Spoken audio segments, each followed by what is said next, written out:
தமிழகம் எங்கும் கிளைகள் கொண்ட Annamal institute of hotel management and hospital management படிப்பில் சேர்வதற்கான அட்மிஷன் நடைபெறுகிறது.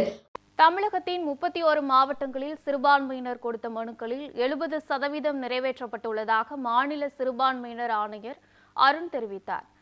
பெரம்பலூரில் சிறுபான்மையினர் பிரதிநிதிகள் மற்றும் அனைத்து துறை அலுவலர்கள் உடனான கலந்தாய்வு கூட்டம் நடைபெற்றது.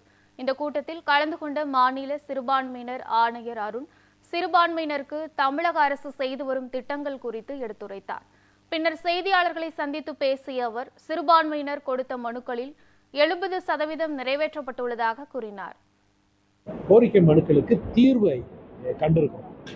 அதில் வருகிற முக்கியமான பிரச்சனைகள் என்று பார்க்கிற போது கல்லறை தோட்டம், கபர்ஸ்தான், அதனுடைய நில பட்டா, சுற்றுச்சுவர் அமைப்பது, அதற்கு போக வேண்டிய வழி, இது ஒரு முக்கியமான பிரச்சனை. இரண்டாவது பிரச்சனை ஆலயங்களுக்கு, மசூதிகளுக்கு, வழிபாட்டுக்கு பாதுகாப்பு, அதுபோன்று பள்ளிகள், கல்லூரிகள் இவற்றில் நியமனங்கள் பிரச்சனைகள் இருக்கிறது, அங்கீகார பிரச்சனை இருக்கிறது. அந்த நியமனங்களில் சர்ப்ளஸ் உபரி இருப்பதனால வேற ஸ்கூலுக்கு போக வேண்டிய சூழ்நிலை இருக்கிறது. அதனால சிறுபான்மை மக்களுடைய பிரச்சனையாக இருக்கிறது. மாவட்ட ஆட்சித்தலைவர், மாவட்ட கண்காணிப்பாளர்கள், மாவட்ட வருவாய் வட்டாட்சியர்கள் எல்லாருடைய துணையோடு அங்கே தீர்வு கண்டிருக்கிறோம்.